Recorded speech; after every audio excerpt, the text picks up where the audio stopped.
शदीद बीमारी की हालत में। ऐसे मौके पर एक हकीम को बुलाया गया। हकीम यहूदी था। हकीम ने आंखें फाड़ के यजीद को देखा और कहा, ये ऐसी बीमारी है जो दुनिया में सिर्फ उन्हीं को होती है कि जो या तो नबी को कत्ल करते हैं या नबी की औलादों को कत्ल करते हैं। बीमारी क्या थी? छोटे छोटे बिच्छू हलक से बाहर आ रहे थे और उन्हें लकड़ी की छोटी छोटी लकड़ियों की मदद से निकाला जा रहा था। क्या ये बीमारी उसी को होती है जो या तो नबी को कत्ल करे या नबी की आल को कत्ल करे। यजीद ने कहा, मैंने हुसैन को कत्ल किया है।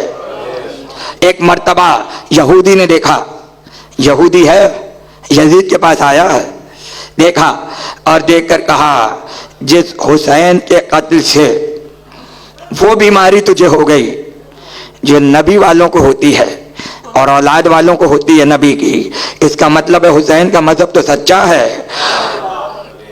उसी वक्त अशहदु अल्ला इलाहा इल्लल्लाह अशहदु अन्ना मोहम्मद रसूलुल्लाह आया यजीद के पास, मगर फिर भी इस्लाम हुसैन की वजह से मिला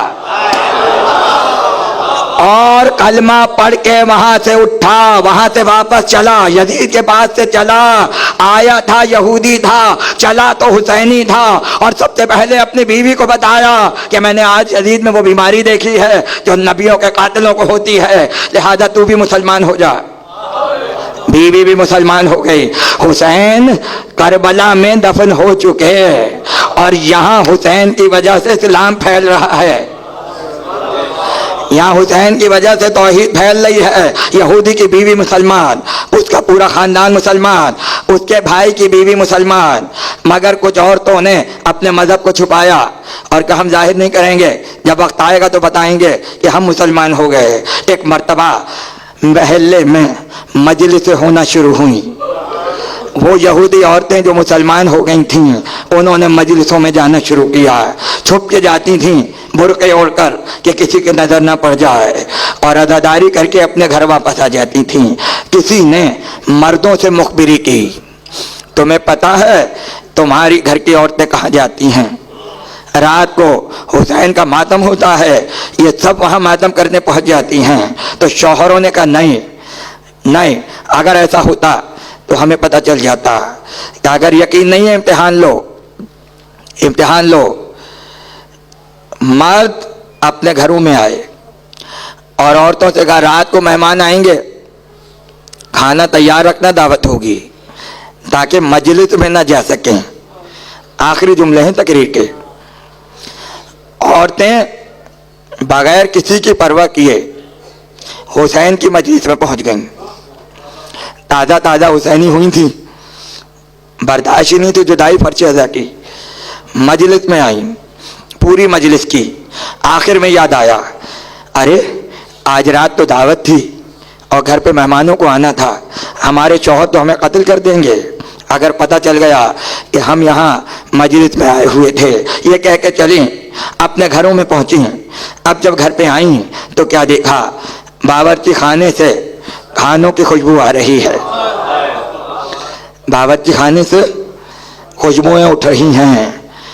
गई तो क्या देखा, कई औरतें खाना बनाने में मसरूफ। कोई दरवाजे पे खड़ी है, कोई बावर्ची खाने में खड़ी है, कोई सहन में खड़ी है, कोई फर्श बिछा रही है।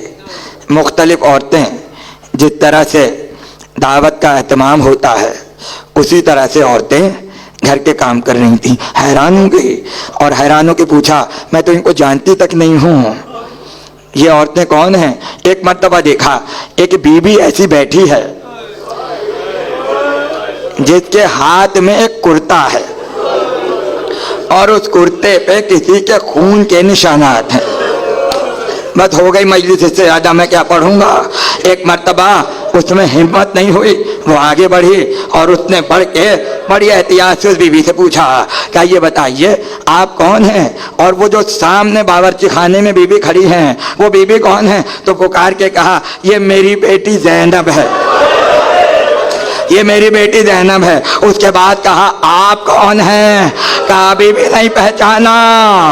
अरे जिसकी मजलिस से आ रही हो, تم جب فرش ادا سے اٹھ رہی تھی تو تم نے اٹھتے ہوئے ایک جملہ کہا تھا، اے حسین کی ماں فاطمہ زہرا، میں تمہارے بیٹے کا ماتم کرنے آئی ہوں، اب میں اپنے گھر واپس جاؤں گی، میں تمہیں اپنا وسیلہ بنا رہی ہوں، مجھے مصیبت سے بچا لو۔ تو جانتے ہیں فاطمہ نے جملہ کیا کہا، ارے تو نے میرا کام کیا، اب میں تیرا کام کرنے آئی ہوں۔ اور کہا میں اس وقت تک نہیں جاؤں گی جب تک تمہارے مہمان نہ جائیں۔ ارے کتنی مظلوم ہے فاطمہ زہرا، جو بعد شہادت بھی حسین کی خدمت میں مصروف ہیں، حسین کی خدمت میں مصروف ہیں اور عزاداروں کی آ کے خدمت کرتی ہیں۔